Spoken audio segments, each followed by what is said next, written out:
Hello, I've decided to do my week one presentation on generational differences in the workplace. In this presentation, I just want to touch on a few ways the generations differ and what managers can do to keep everyone working well together. Just a couple facts. Many baby boomers today are finding themselves reporting to supervisors who are younger than themselves. Baby boomers spent years as the most coveted generation, but they now feel as though they're being pushed aside or pushed out as we're going through a time of great pressure for higher corporate profits and an increased need for sophisticated technical skills among our employees. According to a 2018 article from Pew Research Center with 2017 U.S. Census data, there's currently 5 generations in the workplace. The oldest would be the silent or greatest generation, born in 1945 or earlier. In 2017, they made up only 2% of the U.S. labor force. The baby boomers come next, who made up 25% of the labor force in 2017, but they're going to continue to shrink as more reach retirement.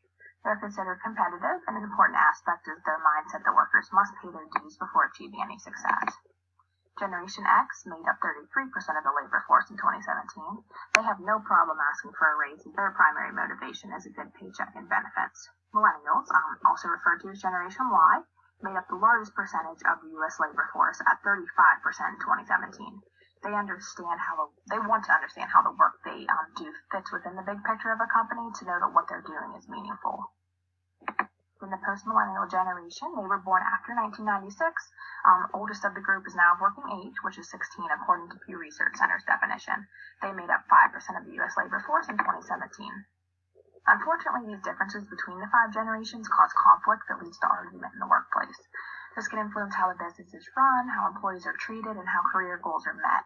A journal article from American Waterworks Association points out that something is not quite right with how different generations interact. Stereotyping the generations is considered the root cause of generational conflict at work. The older generations are stereotyped as the good generations, while the younger generations are stereotyped as bad. As long as these views exist, it's going to be difficult to get the generations to work well together at work. So how do we manage the different generations and get them to work productively together? My opinion is that both employees and management must recognize the differences and any issues they may cause, and then work to eliminate the stereotypes. So an article from Forbes offers research based on CFO phone interviews where they were asked about the differences.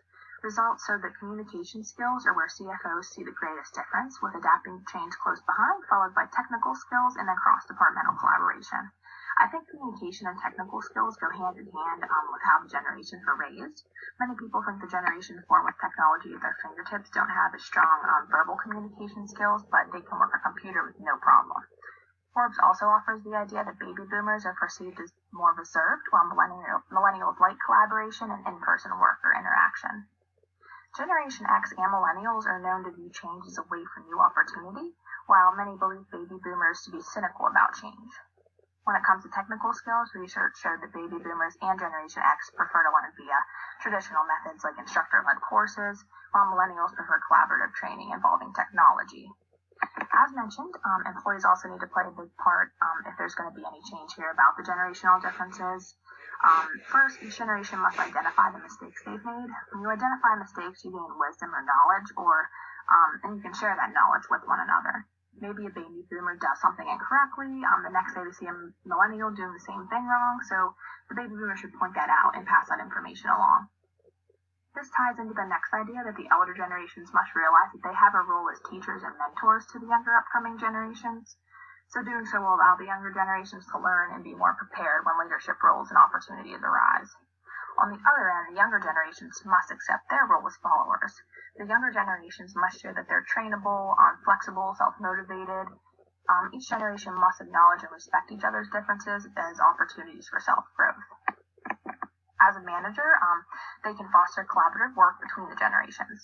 So one way is to put a mix of generations together for a team project. Maybe the younger generations tend to stick together or vice versa, so a little push to mix it up can help things get things in the right direction. Also, the younger generations may not feel as though their ideas or skills are wanted by the elder generations, so make sure as a manager you give the younger employees opportunity to share their ideas or skills. And then lastly, a manager should just try to recognize the strengths and personalities of everyone and try to manage in a way that can help bring out everyone's personal skills, anything they can contribute really.